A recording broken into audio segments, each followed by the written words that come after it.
Hey y'all, it's Dr. Know-It-All. This channel is dedicated to finding out whether I actually know everything or not. Make sure you like and subscribe, and make sure you ask questions in the comments or at my email address, which is linked below or at the end of the video, so keep an eye out for it. Without further ado, let's find out what the question of the day is. Drum roll, please.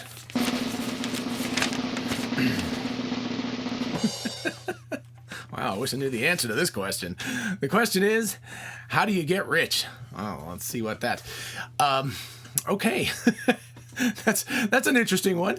I guess the easiest way is if there was money in the world and like it would just rain down, right? You just like would rain money, everything would be lovely. All life would go well.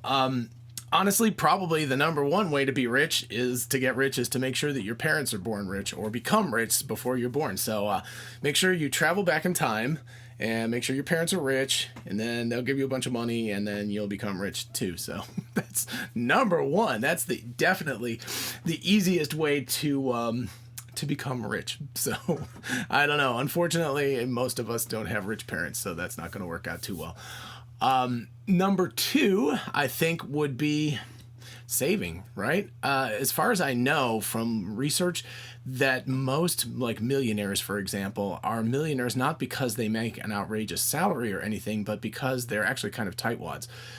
They tend to not spend very much money. So, I mean, just not that I make this much money, but let's say you made $100,000 a year and you lose a third of that to taxes, $100,000 a year. You lose a third of that to taxes. So after that, you get $70,000. And let's say you could somehow live on $20,000 a year. That means that you could save $50,000 a year. So in 20 years, without doing anything special and without having some outrageously large salary, you could become a millionaire. So yeah, you know, that seems like a fairly straightforward way of doing it. You just have to be patient, and you really have to set the goal of having money long term as a bigger goal than spending money on things short term. Like maybe you don't want to buy an expensive car or any car. You can manage to get away with something cheaper.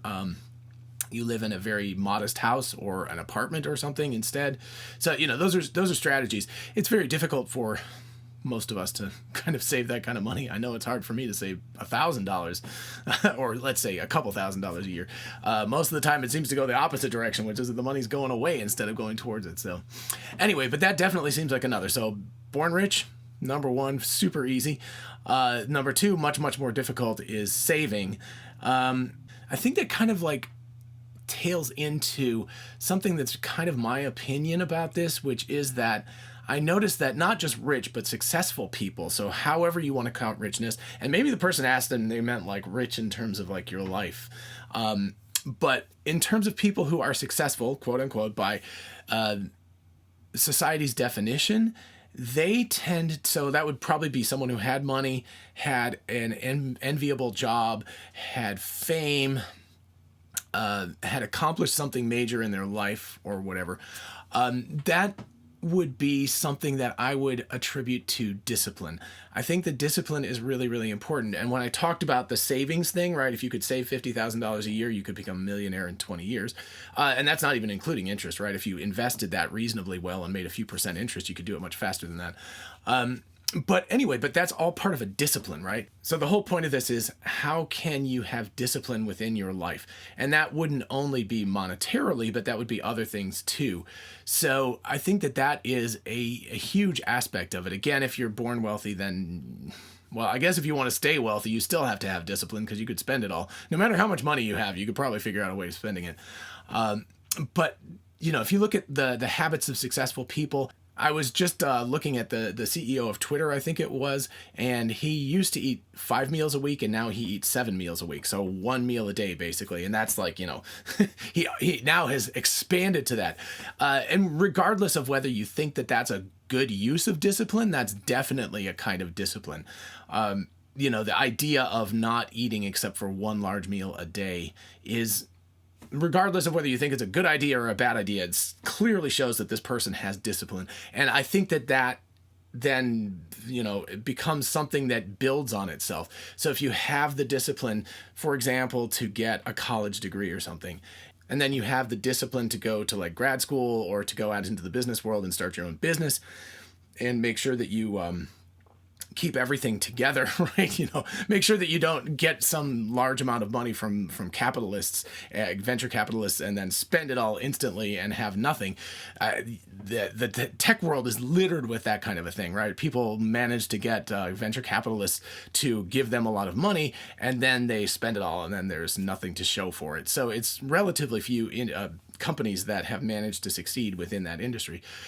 As a side note, of course, getting into something hot is a good way to make money quickly, right? So, Snapchat or something like that.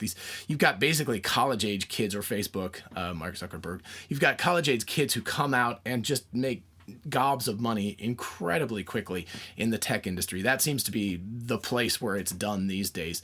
I think partially because it's the hot topic and you can get investment for it, but also because it's a place where you can write code rapidly. If you think about the difficulty of even making something like a tennis shoe or a sneaker, right?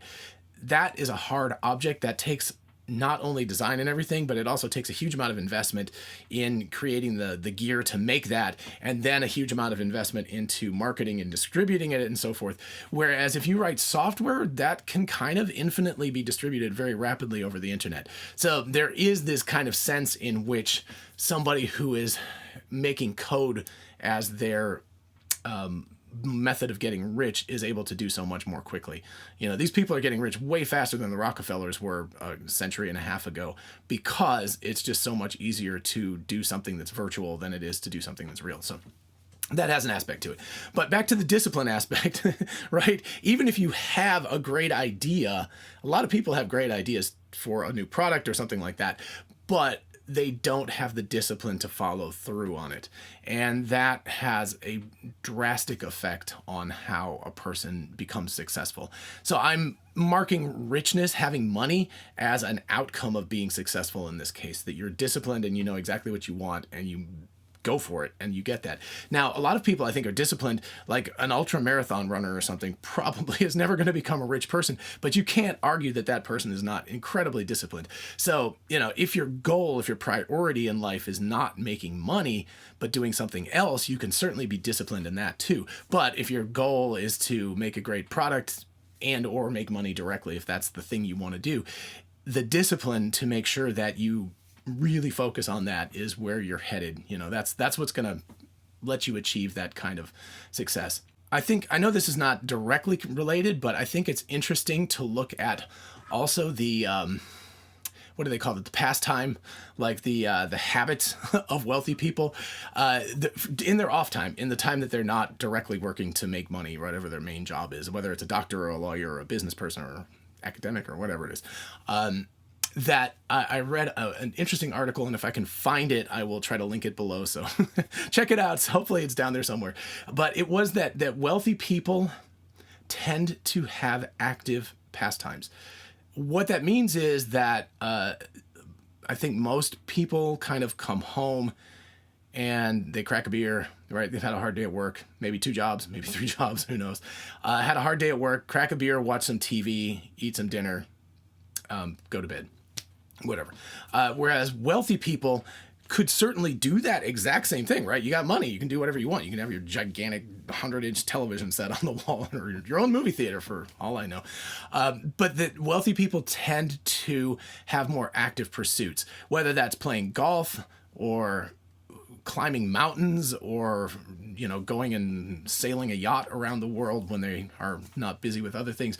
That I think it's really intriguing that is a major difference that anybody can do, right? If you don't have a lot of means, as long as you have any spare time, you can choose to have more active pursuits. You could go crazy stamp collecting, right? It doesn't really matter what it is, but a kind of pursuit that's engaging. Heck, I mean, that's why you're watching this channel, right?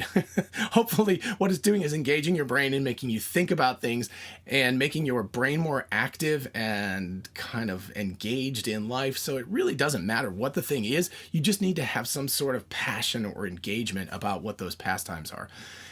So that doesn't have to do necessarily with being rich, but it means you can live a life like a rich person without being wealthy if you are more active in your pursuits, and you may well find that your life is more fulfilled. So this is a kind of a roundabout answer, I guess, to saying that there's a lot of ways to being wealthy, but most of them involve sacrifice, right? The discipline, the having active pursuits, the engagement, the caring about it, right? If you don't care about being wealthy, you're not going to become wealthy by accident, probably. I mean, some people probably do. The only real way around it is to be born wealthy. And if you're born with a silver spoon in your mouth, then good for you. You got it. Otherwise, for the rest of us, we have to decide whether being wealthy is a priority in our lives. And even if it isn't, I would say live like a wealthy person, right? Try to have more engagement, more active mental and physical engagement with your life. And I think that's going to make you happier, right? All right. I hope you like this answer. Until next time, this is Dr. Know-It-All. Make sure that you like and subscribe, and make sure you ask questions in the comments or at drknowitallknows@gmail.com. My wife goes through and ferrets out the questions and finds good ones for me. I kind of like this one. This was a very interesting speculative one. Until next time, bye-bye.